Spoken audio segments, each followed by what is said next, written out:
Hello বন্ধুরা, আমি আবার একটা নতুন ভিডিও নিয়ে চলে এসেছি। আর আমি এখন সবে স্নান টান সেরে এখন এই বসে আছি, কোনো কাজ নেই, কারণ রান্না টান্না আজকে অনেক সকালে হয়ে গেছে। আর বরেই ডিউটি গেল, আর মেয়েকেও স্নান টান করানো হয়ে গেছে। তো আমি ভাবলাম বসে থেকে কী করবো, একটা ভিডিও করি। যে বাইরেটা খুব সুন্দর লাগছে, কারণ এত সুন্দর রোদটা বেরিয়েছে, তাও তোমাদের দেখাচ্ছি। দেখো আকাশটা কি ভালো লাগছে দেখতে, রোদটা একদম ঝলমল করছে।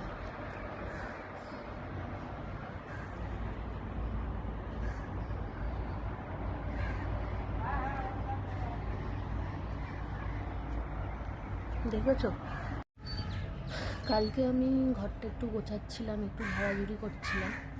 তো আমার ঘরটা খুব একটা বড় না, ছোটোর মধ্যে। তো ছোটোর মধ্যেও সুন্দর করে গুছিয়ে রাখলে ভালোই লাগে দেখতে। আর আমি এমনিতে গুছিয়ে টুছিয়ে রাখি। চলো আগে তোমাদের দেখাবো আমি কীভাবে ঘরটা সাজিয়ে রেখেছি। এখানে এই যে টিভিটা আছে, টিভিটার নিচে একটা টেবিল আছে, এখানটা অনেক জিনিস আছে এখানে, ছোট ছোট একদম, কিন্তু আমি সুন্দর করে সাজিয়ে সাজিয়ে রেখে দিয়েছি।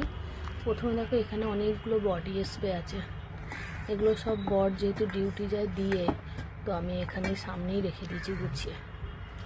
আর এটার মধ্যে আছে অনেক পেন, আমি পড়াই যেহেতু, তো আমার লাগে পেনগুলো। আর এই পেনগুলো আমার বেশিরভাগটাই স্টুডেন্টদের কাছ থেকেই পাওয়া টিচার্স ডেতে। এখানে দুটো সেন্ট আছে।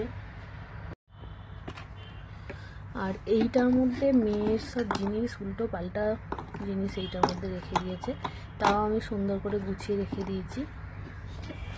আর এটা তো দেখতেই পাচ্ছ, এটা একটা ঘড়ির বাক্স, এতে ঘড়ি আছে বড়ের। এখানে একটা কৌটোর মধ্যে জিনিস আছে। এখানে এই মেয়ের ছবিটা, ছোটোবেলার ছবিটা সুন্দর করে সাজিয়ে রেখে দিয়েছি। আর এখানে আছে দুটো ঠাকুরের ছবি, একটা কালী ঠাকুরের আর একটা দুর্গা ঠাকুরের। এই দুটো আমি মেলা দিয়ে কিনে এনেছিলাম। আর এখানে টিভি রিমোটগুলো সুন্দর করে সাজিয়ে রেখেছি। আর এখানে আমার ঘড়িটা রাখা আছে। এই ঘড়িটা যেহেতু আমি বেশিরভাগ সময় এটা পরে বেরাই, তো এটা সামনাসামনি রেখে দিয়েছি ঘড়িটা। এটা বড়ই কিনে দিয়েছিল। এই ঘড়িটা আমার খুব ফেভারিট, তো এটা পরেই আমি বেশিরভাগ বেরাই সময়। এখানে ডিভিডিটা রাখা আছে। আর এদিকে আছে এই সব মেয়ের খেলনা টেলনাগুলো রাখা আছে, এখানে পুতুলগুলো সাজানো আছে। আর নিচের এই টেবিলটার মধ্যে, এই টেবিলটার নিচে, এই টেবিলটার মধ্যে এখানে মেয়ের সব বই খাতা গোছানো আছে। দেখো সুন্দর করে গুছিয়ে রেখেছি আমি, ওকে যাতে না খোঁজাখুঁজি করতে হয়। আর এখানে খাটের পাশে দুটো ব্ল্যাঙ্কেট রাখা আছে। দুটো যেহেতু হচ্ছে মেয়ে অনেক সময় আমাদের সাথে শোয়, বেশিরভাগটাও ঠাম্মার সাথেই শোয়, তো শুলে তখন একটাতে হয় না তিনজনের, তো আমি দুটোই ব্যবহার করি। আর এখানে তো কত শীতের জিনিস বার করতে হয়েছে, সেই রকম এই বছরে কোনো ঠান্ডাই ছিল না, সবই এই যে গোছানোই আছে বার করা। তো এখন তো অনেকটাই গরম গরম পড়ে গেছে, আমি তুলে দেবো। এগুলো বার করা আছে, বিছানার এক সাইডেই করা আছে। এদিকে এই যে, আর এই জায়গাটা হচ্ছে আমার একটা ফেভারিট জায়গা, খাটের এই কোণাটা। আমি এখানটা বসে থাকি জানলার পাশে, তো এখানে বসে বসে বাইরেটা দেখি।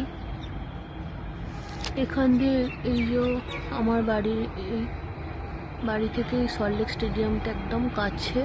আর আমার এই ঘরের জানলা দিয়ে দেখা যায়, কিন্তু এই মুহূর্তে দেখা যাচ্ছে না। তার কারণ হচ্ছে এখানে একটা এই যে স্টেডিয়ামের ভিতরে একটা বিল্ডিং হয়ে গেছে, তো এইটার জন্য ঠিকমতো দেখা যাচ্ছে না।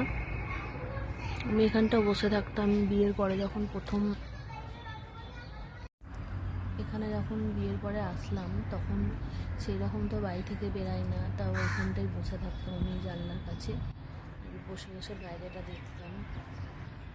এখানটাতেই সময়টা বেশি কাটাতাম, জানলার পাশে বসে বসে। আর এদিকে আছে বাথরুম আছে, ওদিকটা আমি আর গেলাম না। এখানে একটা ফ্রিজ রাখা আছে, আলমারি, আর এখানে আরেকটা ছোট্ট টেবিল আছে রাখা। এখানে আমার কয়েকটা কসমেটিক্স আছে, নেল পালিশ, এগুলো সব রাখা আছে, সব গোছানো আছে সুন্দর করে ছোট ছোট জিনিসগুলো। আর এই গোলাপটা তো কালকেই দেখেছো ভিডিওতে, বর দিয়েছে রোজ ডেতে। তো আমি কি করেছি, আজকে সকালে একটা বোতল মধ্যে জল ভরে এই রোজগুলোকে এখানে রেখে দিয়েছি বোতলটার মধ্যে। দেখো কি সুন্দর, ভালো লাগছে। আর এই বাড়িটা মানে আমার এই শ্বশুর বাড়িটা অনেক বছরের মানে আগে। তো এই বাড়িটার নিচে সব ভাড়াটেরা থাকে, আর আমরা দোতলায় আর তিনতলায় থাকি। আর এই রুমগুলো অনেকটাই ছোট, আমার ঘরটাও দেখতে পাবো অনেকটাই ছোট, আমি দেখাচ্ছি। অনেক কিছু এখনও রুমের মধ্যে অনেক কিছু এখনও করা হয়নি বা করিনি, এখনও অনেক কিছু করতে বাকি আছে। আর দেখা যাক পরে কি হয়, তো অন্য একটা ভাবনা চিন্তায় আছি। ভিডিওটা আমি এখানেই শেষ করে দিচ্ছি। আর আজকে আমি তোমাদের সাথে অনেক কিছুই শেয়ার করে ফেললাম। তো তোমরা ভালো লাগলে কমেন্টস করো আর শেয়ার করতে ভুলো না প্লিজ। আমাকে অনেক অনেক ভালোবাসা দিও। চলো এখানে ভিডিওটা শেষ করছি, টাটা।